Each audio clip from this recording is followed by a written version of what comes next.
My name is David Hymel, and I became an Eagle Scout in August of 2010, and that was right before my 18th birthday, so I just made it. I am an attorney, an associate attorney at Fulcher Hagler Law Firm in Augusta, Georgia. I mainly practice civil defense litigation, and I've been practicing for about a year now, so I'm still a baby lawyer. My scout troop was Troop 17. We had usually about 30 guys. Most of those guys came from my school, so we were a pretty close-knit group, and we got along really well, so it was just a good environment. And we had a scoutmaster that was very passionate about the outdoors and was very passionate about Boy Scouts. So it really made, I think, for a great scout troop. Well, as a lawyer, I often come across unpredictable and uncomfortable situations, and I think one of the great things that scouting taught me was to not assume that you can't get through an uncomfortable or unpredictable situation. I think a lot of times when you're camping outdoors in the middle of July in Georgia, you may not feel the most comfortable, but you make it through, and then looking back, you really enjoy the time that you spent.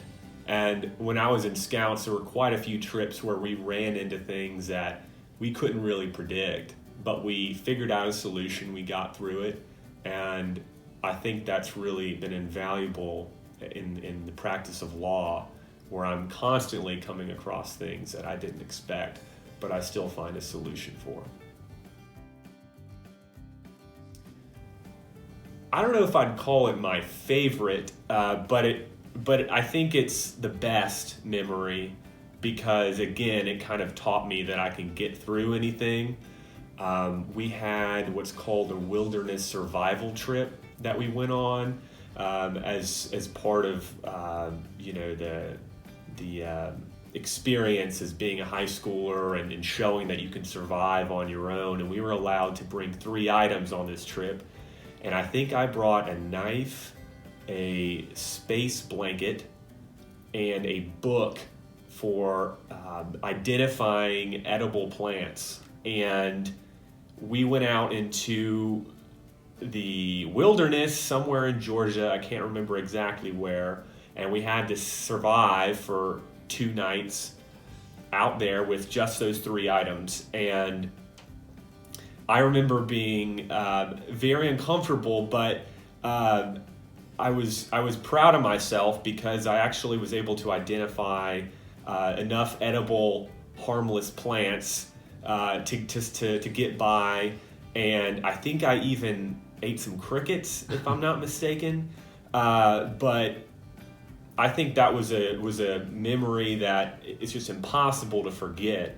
But it's also one where I kind of proved to myself that, yeah, I mean, worst case scenario, I can still survive. I can do it.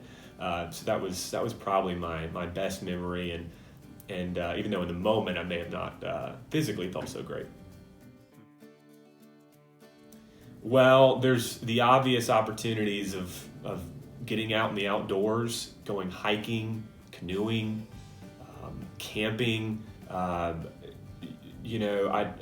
being allowed to use skills that you normally wouldn't be exposed to anywhere else. I mean, you don't really learn to build a shelter as you grow up in the 21st century, and so being able to do that sort of thing was really great. And I think if not for scouting, I would not have the courage to continue to go camping, to continue to go hiking.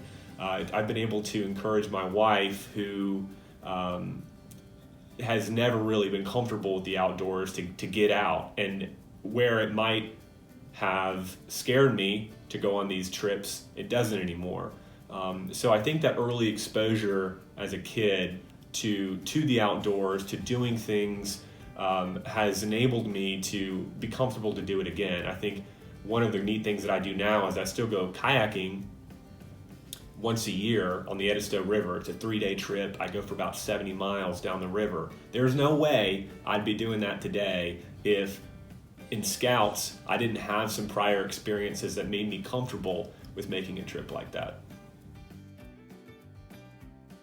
Well, my Scoutmaster's favorite thing to say to me was, "Get your eagle." And he's probably said that about 100 times. I think that if he had not continued to push me, I'm not sure that I would have made it to the finish line in August of 2010 to get my eagle. And so that was actually one of my proudest accomplishments in life, was getting my eagle. And so I would thank him for encouraging me in that way, and also for instilling the sense of passion that I now have for the outdoors, that even though I spend 99% of my time at a desk in an office, I can't forget that there's a big wide world out there that I can go to and explore and enjoy. And a lot of that has to do with the sort of passion that he instilled in me.